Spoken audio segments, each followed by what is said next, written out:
Hey everybody, how's it going? Today we're going to be going over and showing you how to install the B&W Turnover Ball Gooseneck trailer hitch here in our 2021 GMC Sierra 2500. So the B&W Turnover Ball is a gooseneck trailer hitch.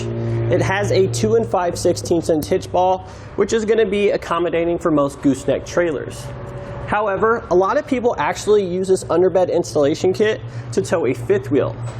And you're able to do this by using one of B&W's companion fifth wheel trailer hitches that simply installs into this center square post here. It's available in both a fixed and sliding version. So no matter if we have gooseneck or fifth wheel trailers, we're going to be covered here with the B&W Turnover Ball. So there are a few reasons that I really like the B&W Turnover Ball.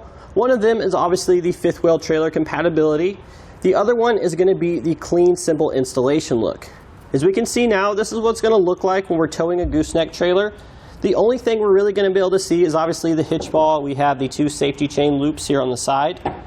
But when we're not towing, we can actually flip this hitch ball around and store it upside down into the gooseneck hitch here, and we'll have a pretty much uninterrupted truck bed here. So we're not going to have to worry about taking up any space. We're going to have still tons of room to do and carry anything we need. So we're going to want to disengage our latch pin on the side of the truck, but then we can pull our ball out, flip it around,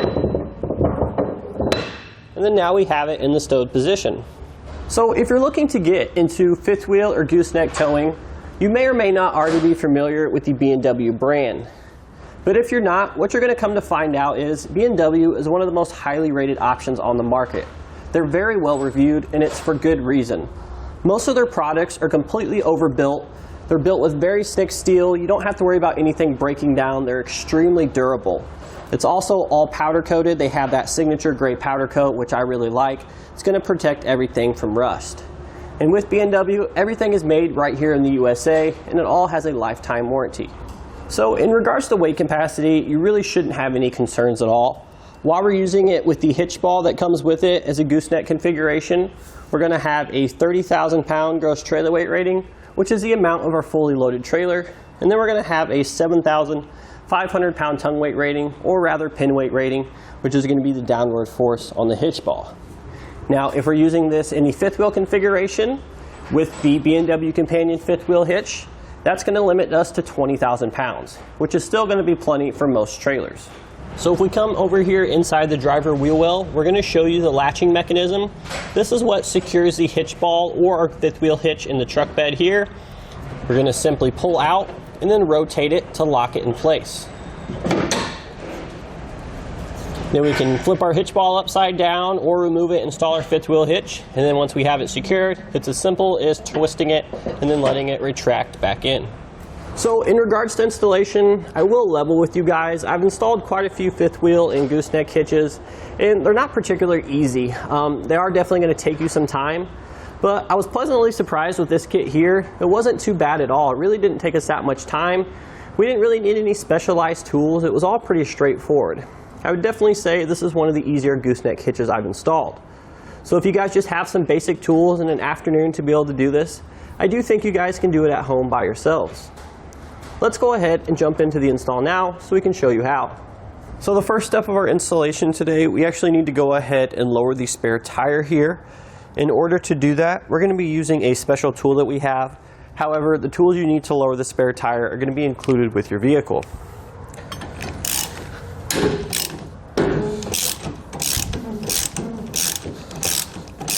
So now that we have our spare tire out of the way, we're going to be removing our spare tire heat shield.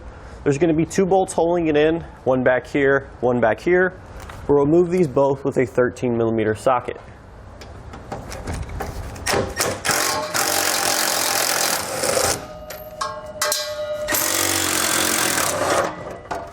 We can go ahead and set this aside. We will be reinstalling it later. So now that we have the spare tire heat shield out of the way, there's one more heat shield we need to remove, which is this one over here above the exhaust. So we're going to have 4 bolts. They're going to be on top of the heat shield here. We'll remove these using the same 13mm socket as before. If you have a ratchet with an adjustable head, it's going to make things a little bit easier because it is a little tight up there.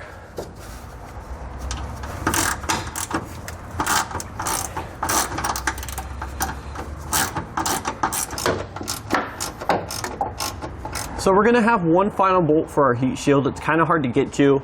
It's gonna be behind this little wheel well liner here. So we're actually gonna need to remove this, or rather peel it up anyway. So we're just gonna go ahead and do it now to give us a little bit more room to get to that bolt. So I'm gonna take a T15 Torx bit. I'm gonna remove these 3 Torx screws here.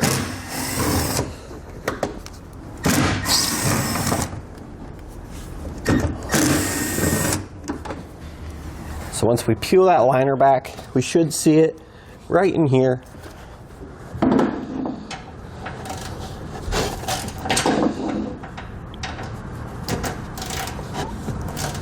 Now with all of our bolts removed, we can go ahead and pull our heat shield out. Keep in mind, we won't be reinstalling this. So the next part of our installation, we're going to be drilling the 4-inch hole into our bed here. So the first thing we're going to do is we're going to take a couple measurements. The first measurement we're going to be taking, we're going to find the center rib here on our bed, and we're going to measure from the end of the bed to a point which is going to be described in our instructions. It'll be different if you have a longer or short bed, but we want to make sure that we have the tape measure nice and tight up against the back of the bed here, and then we're going to be measuring forward. I'd also like to note that if you have a spray-in bed liner, which is what we have here on this truck, you want to add about 1/8 of an inch to 1/16 of an inch of thickness to your measurement so you can make sure you get it in the right place. So once we have our measurement here, we're going to have to take one more, and that's going to be the distance left to right. So the best way to do this is to actually, there's going to be a little rib here on the inside of our wheel wells. We're actually going to be measuring from there to there. So we'll hold our tape measure in place, and then we'll measure to the other rib on the opposite side. And once we get that measurement, we're going to divide that by 2, and that's going to let us know what the center point of our bed is. So then the point where the center point intersects with our long point, that's going to be where we're going to drill our 4-inch hole. So once we have that marked, we can take our 4-inch hole saw, we can go ahead and drill that point out. So a little tip for you guys here, we have a piece of plywood, and we're going to be using this to help us drill our hole because it's going to stabilize our hole saw a little bit. It's going to have a lesser chance of jumping around on us. So I'll show you how to do that.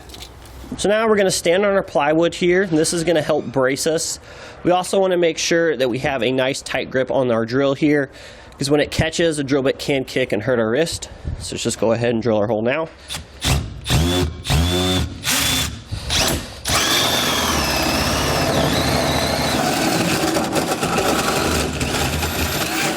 So once we have our hole drilled, I'm going to come back with a metal file here. I'm just going to clean up all the edges here. That way we don't have any sharp spots.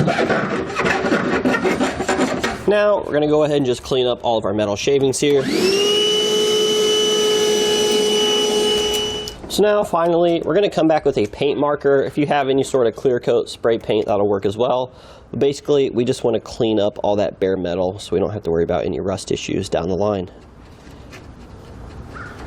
So if you remember a little bit ago, over there on the passenger side, we removed these Torx screws so we could peel back the liner. We need to go ahead and do that on the driver's side now as well.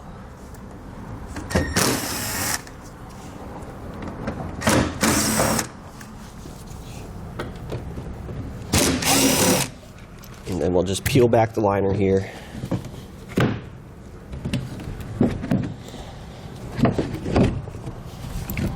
Just like that. So now we're going to come back under the truck here. Now it doesn't matter if we're on the driver or passenger side. The passenger side is a little bit clearer so we can show you what's going on a little bit better. But essentially we're going to have some welded nuts in the top of our frame here. We're going to have 2 over here and then 2 in the front, and it'll be the same on the other side. So these welded nuts on our frame here are actually what we're going to use to attach some of our rails for our hitch. We want to go ahead and make sure we clean those out first. So I'm going to be taking a spray lubricant and spraying those down in those holes as best as you can. And then I'm going to take a wire brush here. We're just going to clean those out as best as we can.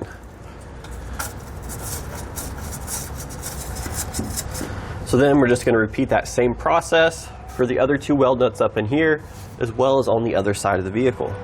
So once we have the holes cleaned out, an extra step here, it's sort of optional. We're going to use this. That's going to help us a little bit better when we're aligning all our rails. But basically, I'm just going to take my finger, I'm going to feel for that hole, and I'm going to come straight down to the inside of the frame here where that is. I'm going to take a paint marker, I'm going to make a mark so I know where that weld nut is. And again, I'll just repeat that same process on our other holes. So now we're ready to do a little bit of assembly outside the vehicle here. We're going to take one of our cross tubes, we're going to look inside, we're going to notice that one side has this welded seam. I'm going to make note of that for this next step. It needs to be facing down, and then we're going to take one of our cross member brackets here and just simply slide that on like so. Then we're going to take our hex bolts here that come in our kit, we're going to line up our holes, and then we're going to insert those through.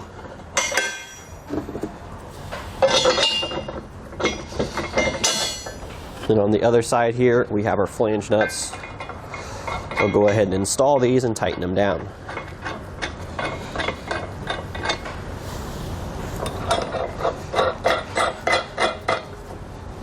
So now we're going to take a 15/16 inch socket and wrench. We're just going to snug everything down.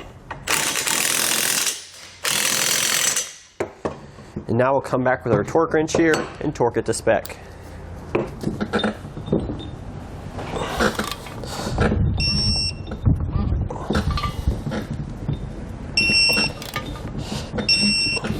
So a quick note here, we want to make sure that our cross tube here is going to be flush to the bottom of the plate on our bracket here. So it's not a perfect straight line because there's a little bit of an indentation here in the center, but it is touching on the two outside edges, which is what we're looking for. So now we'll take our partially assembled crossbar assembly. I'm going to take the end here without the bracket on it, and I'm going to install it, or rather position it over the exhaust here, pointing towards the passenger side.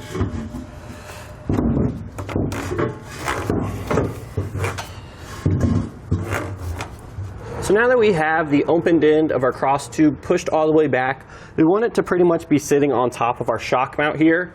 We're going to take the other end with the bracket, we're going to come up and over our brake lines here. So once we get it up over the bracket here, you're going to fight with it a little bit because we have this wiring harness here. But after adjusting our cross tube a little bit, we were able to work it over the wiring harness and then onto the frame, which you can see here. And now we're just going to push it all the way over to the frame to give us some more room to install our other bracket here on the end of the cross tube. So now we're going to take one of our other cross tube brackets and we're going to slide it up in between the exhaust and our frame rail here and hopefully get it into position on the rail.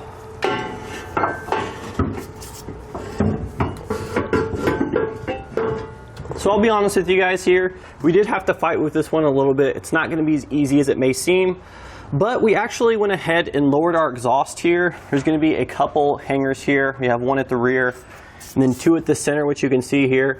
I initially didn't think we were going to have to lower the exhaust, but it definitely did make things a little bit easier.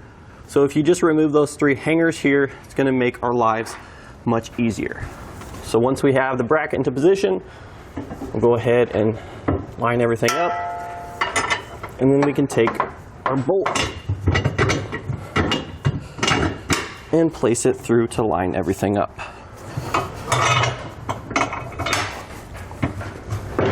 And on the back side here, we'll come back with our flange nuts.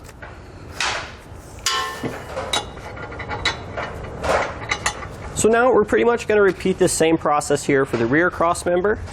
Again, by attaching one of the brackets here first to the cross tube, putting it on the vehicle, and then placing the other one on. The only difference is going to be we're actually not going to be torquing down this bracket here like we did for the other one.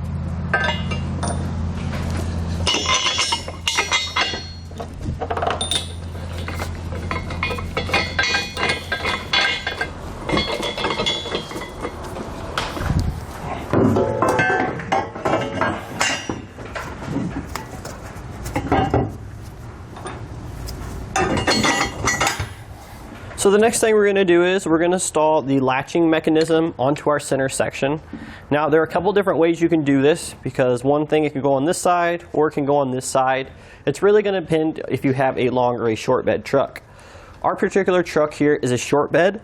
Therefore, what we're going to do is we're going to position the center section here so the cutout for our bed channel is going to be facing the cab. And then since we want the latching pin to be on the driver's side, we're going to come over here to this side of our center section and insert the latching mechanism like so. Then we're going to come back here with our carriage bolts and our flange nuts that come in our kit. We'll go ahead and secure everything together.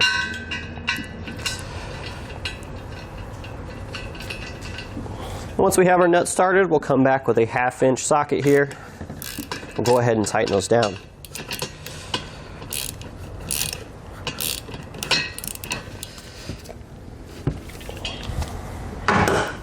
So now we're going to get ready to set our center section into position. The first step before we do that though, we're going to take these long rectangular brackets that come in our kit here. I'm going to place them on our cross tube here on the front side of the cross tube, lining up our holes, and then inserting our bolts. So we're going to do this for both the front and the rear cross tube.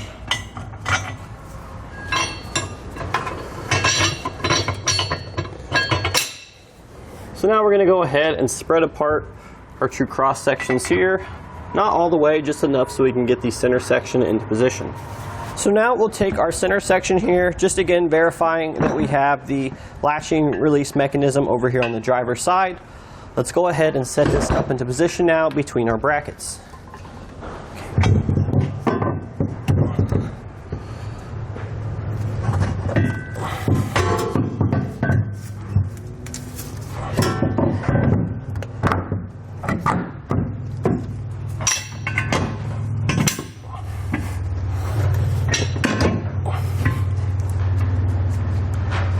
Now we'll take our flange nuts here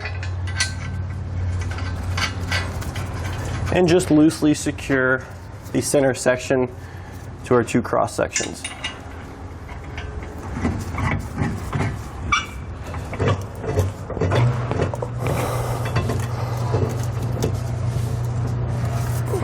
So the next thing we need to do, we have sort of an odd contraption set up. B&W actually offers a lifting device specifically for this purpose, but if you don't want to spend the extra money and you have a 2x4 laying around with some jack stands or some blocks of wood, ideally if you had a 2x4 that was long enough, you could just set it across the bed rails here. But essentially what we're doing is we're trying to pull the center section up flush against the bottom of the bed here. So we want to make sure it's nice and tight. So once we have two support devices, we're just using some jack stands. In a 2x4 here, we're just going to take a ratchet strap and we're just going to pull up that center section to get it nice and tight on the bottom of the bed. The next thing we're going to do is we're going to take our M14 hex bolts that come in our kit here. And you remember cleaning out the weld nuts in the frame earlier? So at this time we're actually going to secure these brackets that are attached to our cross tube to the welded nuts inside our frame here using our provided bolts. So it's going to be a little bit hard to see or get to. If you're on the outside of the vehicle, it might make it a little bit easier. Or you can come up and underneath like we're doing now. So we want to make sure that we're just tightening all these bolts by hand now. We're not going to be torquing anything down yet. We want to get them all in place first. Now we're just going to repeat this process of installing our bolts to attach the two brackets to our frame here. It is going to be a little bit easier to come on the outside here for the frontmost rail. So we just peel our wheel well liner back and then we can slide our bolts through. You want to make sure that you're careful not to cross thread, so you should just be tightening them by hand until you get to the point where you need a wrench here. But again, you're not putting a lot of tension on it. You can still feel that it's threading in pretty easily. So now once we have everything in place, we can go ahead and tighten and torque all of our fasteners using the sequence and specifications in our instructions. So now it's time to install our latch release mechanism. Now chances are you're probably going to need to pull this out and lock it into place just to give us a little bit more room to work. But we're going to take our handle here, we're going to slide it up over the frame, and then we're going to line it up with a square hole there on our bracket, and then we'll secure it with our flange nut.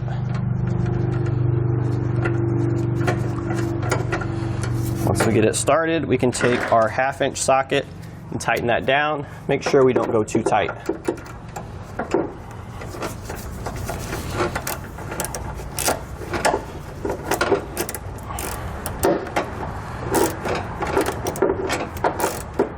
So now we're going to come to the outside of the vehicle here where our fender liner is. If we peel this back, we'll see there's our release handle. So it's pretty much going to line up about with this little mounting tab here. Pull it out. We also need to have room to lock it in place. So what we're going to do now is, we do have some measurements on our instructions if you want to be exact, but I really don't think we need to be that precise with this. I'm just going to take out an area here about like a square. So I'm just using some tin snips for this. Really, you could be able to cut this stuff with scissors. It'll come over a few inches, and I'm going to go right below that mounting point there. So it looks like we got a little bit more cutting to do. We'll have to cut up a little bit further, but we still want to make sure that we maintain that hole there so we can attach the fender liner. So the next thing we need to do, we're going to come underneath the vehicle here. We're going to get in the center section here. We're going to see we have 4 holes, 2 on each side. The other 2 are a little bit harder to see, but these are going to be for our safety chain U-bolts that we have in our kit here. We need to go ahead and drill these holes out to their final size of 11/16 of an inch, which is admittedly a pretty big drill bit. So what we're going to do, we're going to come underneath first. I'm just going to come with a smaller drill bit. It doesn't matter what you get. And we're going to sort of drill out the center of the hole here. That's going to give us our pilot hole. We're going to drill that all the way through on these 4 holes. And then we're going to come up top with a step drill bit, and we're going to enlarge them to their final size. Now, the only thing you really want to be careful of when you're doing this is that you're getting the center of the hole here with your pilot bit.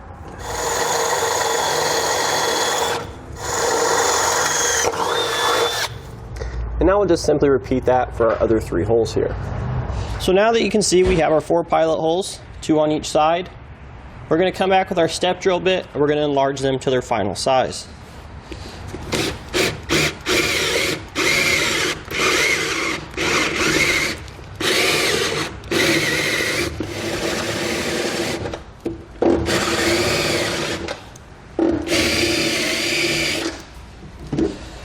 So we'll just take a little bit out, test fit our bolt, keep doing that. Looks like we're almost there. Just need to remove a little bit more metal.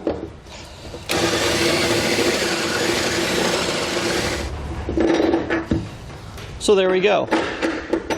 Now we'll go ahead and just repeat the same process for that other 2 holes. And then once we get them drilled, similar to how we did with the larger hole here, we'll take our vacuum, we'll go ahead and clean up all those shavings, and then we'll use a paint marker to fill in that hole there so we don't have any bare metal.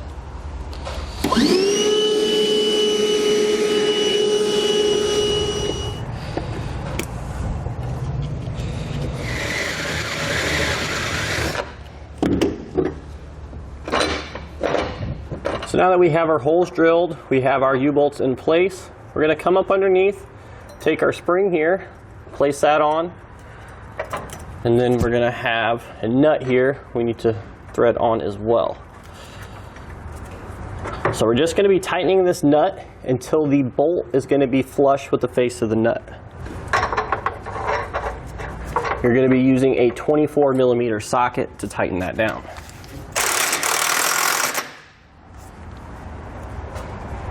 And now our final step here, once we have everything into position, we'll go ahead and just button up all the stuff that we removed earlier, such as the spare tire heat shield, and then don't forget to re-secure our fabric in the wheel wells. And that's going to do it today for our look and installation of the B&W Turnover Ball Gooseneck trailer hitch here in our 2021 GMC Sierra 2500.